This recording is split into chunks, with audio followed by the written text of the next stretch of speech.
This segment is all dedicated to TJ because we've been waiting the whole afternoon. It's funny. All afternoon, Jim. This was brought up last week. Yeah, so last week he started on this. So when we get into it, this is one thing that always happened. When I went to another team, which was a bunch of them, people would wait. Guys would wait till they get to know me. Then they would come in with the same thing. I wanted to ask you. It wasn't right away. It was, a fill-out period. So the stage is yours. Well, that's the truth because I met you in 2018 and it's now 2024. I'm just now getting around to it. Look, here's the deal. And if you remember back in those days in the early 90s, for people who may or may not remember, you played for the Dallas Mavericks. True. You were teammates with Jason Kidd, Jamal Mashburn, Triple J's, and it True. looked like you guys were building something. Nice team. Nice team was going to take over the NBA. But much like a lot of things that happen in life, sometimes a divide, something comes in and drives a wedge between young men that kind of makes empires fall. Okay, let's just say that. It makes empires fall. That's a lot of pressure, man. This is quite the setup. And burn. And you got to ask yourself, how many ways can this happen? Do you hit the freeway? And the point being is this. There was a rumor, and this is pre-internet, pre-social media, right, that a very, very huge, gorgeous female pop star had come in between a few members of this team and kind of messed up the chemistry. Like, I'm hearing that the only thing that was pH balanced in that locker room was the shampoo after this was all said and done. Wow. So what I'm asking you now, Jimmy, is can you maybe just put the story to bed? Maybe that's the wrong way to say it. But can you maybe just tell us what really happened? How did the Triple J Ranch burn to the ground? Well, it wasn't that simple because put it to bed is one thing because I've told and talked about this since then. Mm-hmm. It's never changed. The story was never changed. Okay, let's put it on the table. What they said was that Toni Braxton broke up the Dallas Mavericks. Yeah. That we were in Atlanta. Wow. And a limo pulled up. Oh. I came downstairs and got in. She was looking for Jason, but she left with me, which was totally false. That's what they said. I said, how could that be the case? Because when we were in Atlanta, a good friend of mine was running an evening event at this place called Catfish Station. Okay. Jason was with me, and we went that night together to that place. Mm-hmm. So that nullifies and cancels everything that was said right there. You see what I'm saying in regards to that? So, well, now that brings up other questions. But. Okay, it brings up other. How does it happen? Well, my understanding is we're in New York, and now keep in mind, I never met Toni Braxton. Briefly at a TLC album release party in New York. Okay, I'm dropping names. I was important. VIP section. He was trying to spit at T-Boz. Hey. Des Moines, Iowa. Shout out to T-Boz. Des Moines, Iowa. That's where she's from. But I met Toni briefly. Like, hey, how you doing? I said, never met her, never interacted, never anything. But you knew her, obviously. No. Oh, you didn't? Okay. Never. No. No relationship, nothing. You knew who she was, I guess. Of course. Yeah, she was. Duh. The haircut. Come on, man.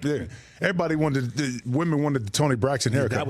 That was the move. But here's the thing. So we're in New York, and now we've had some. Now it's a lot of this. This is really deep. You got to understand the dynamics of the Mavericks, and I'm gonna wrap it up at the end and tell you.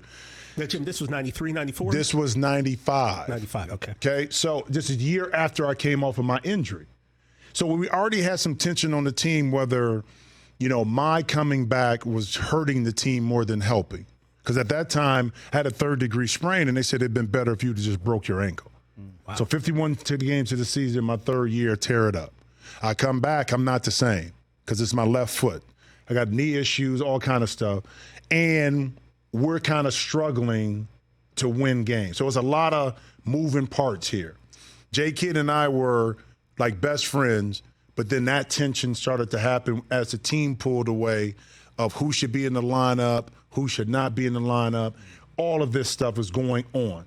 So we're in New York, and I had a publicist at the time, Patty Webster, rest in peace. She said, do you want to go to the studio to see Toni Braxton? I said, okay. She said, you can bring some teammates. I said, okay. I'll call some of the guys and see if it going on. Now, mind you, we still got a little tension going on. Get to the hotel, and at that time, it's before you really had cell phones, so I'm calling people in the room. Like, if y'all want to go, just hit me up. We'll leave here at 8:30, whatever it is. I don't get a call.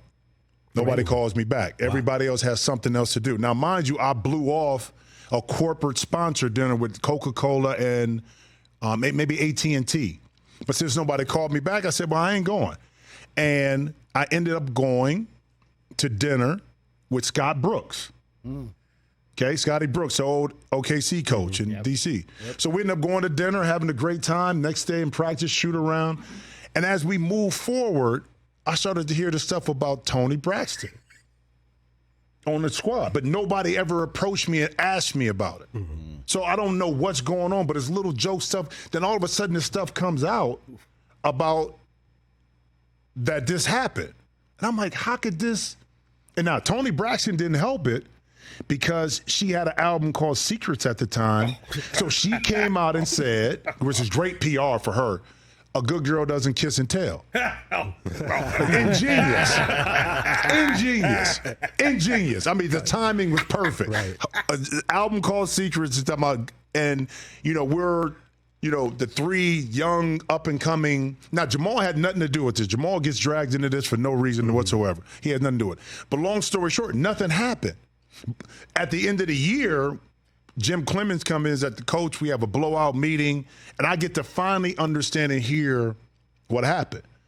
What I heard was, and they told me, well, you left us and went to the studio, and that's what happened. I said, are you telling me all this time this going on that you thought I left you guys and went to the studio? I said, Scotty Brooks, tell them what happened that night. And Scotty told them they were looking around. So the room, when it comes, this is the funny part. When it comes up all the time, they talk about the breakups in the NBA. Ours always comes up. Always. So I got people who think they know, even reporters who thought they knew and don't have a clue. That's why I said you got to be careful perpetuating a rumor when you don't know what's going on. So all these people, young people, I'm like, man, you weren't even born back then. And you talking about if it wasn't for Toni Braxton and stop it. You weren't even born. Okay, now let me put the bigger picture on you. The reason why to me it didn't work with the Mavericks wasn't that. I was there 5 years. I had 3 owners, Donald Carter, David McDavid, and then Ross Perot Jr. Okay? 4 coaches. 2 coaches were first time, Quinn Buckner, Jim Clemens. Yep. So we had no stability. You're changing management, coaching, ownership every other year. You're trying to draft and build around young people. They traded Derek Harper saying that when Quinn was there that Derek wasn't a point guard. Stu Inman said, no, he's a 2 guard. So they started Fat Lever, and that's when they traded Derek Harper to the Knicks. So this is, people don't understand what the dynamics around the team is why it didn't work. Because we didn't have stability in the front office, which then led to instability on the court. So Jason, Jamal, and I never played 82 games together. People don't realize that. I was there first. Jamal came my second year. We played 82 games together. Jay Kidd came the following year. I got hurt 51 games in the season. The next year, Jamal got hurt in the season with his knee. That 5th year, we all get traded. So we've never played a full 82 games together as a trio. So all of this stuff gets lost in the dynamics because the Toni Braxton part is the sexy part. That's the part that everybody grabs on. That's urban legend. But I tell you, your stock price go up when you say you mess with Toni Braxton. You know what I'm saying? It's like your stock price a little bit higher. You know what I mean? Go around and people say, hey, Toni Braxton? Yeah, exactly. So because like I said, everyone back then you don't know. There's no internet, so you just hear. But you don't know. But you don't know today. One of you and the other one like kind of made a move and slid in there, and that's what blew up. And that for years, that's what everyone always thought. Still, to this day, when I see stuff and stuff pops up, I just laugh at it. Yeah. And especially when people think they know what they're talking. And I talked to some reporters who were around the time, and they reported. I'm like, bro, how could you report it? And when Nelly came in our 5th year and blew everything up, John Nelson. Under the auspice, he was coming in as general manager and didn't want to coach. But he ended up coaching the team. But the thing that really upset me about Nelly was this. As a general manager, you can do what you want. You can trade who you want, whatever. Mm-hmm. But understand the baseline on what has happened. Have a conversation with the participants or the party involved so you can understand what's going on. He never had a conversation with me. So he kind of went out there and said, well, this group, he tainted, especially me, without having a conversation, understanding my point of view and where I'm coming from and stuff I had to deal with and what was going on. He took a paintbrush, broadly painted it, and put everybody in that category. And from a coach like Nelly, who's a Hall of Famer, what he says people listen to. For sure. So then I got caught up into that part of it by what he said was that, we got a lot of insurrection in the house. We got this. We got guys doing. I said, Nelly, you never even sat down and just chopped it up with me. Now, you can make your decision after that if you still choose to trade and do whatever. Right. But at least get my point of view so you can understand why we got to this point. Never happened. So all those died. That's why I said you got to, the James Harden situation with Daryl Morey. Yeah. All these people talking about James Harden and what was promised. I said, you have to be extremely careful of thinking you know what's going on outside when you don't. Because it was intimate conversations that James and Daryl Morey had that nobody's privy to. And there's a reason why James is reacting the way he was, right or wrong, based on a lot of those intimate conversations. And a lot of times we look at it at a surface and we're going to make a decision based on this. I said, bro, you got to be careful. Everybody wants to be first to the punch, but there's a lot of stuff going on behind the scenes that you have no idea about. And that's why people make decisions. So there you go. So you look disappointed. Well, I was hoping for you was hoping for what? Some meat, right?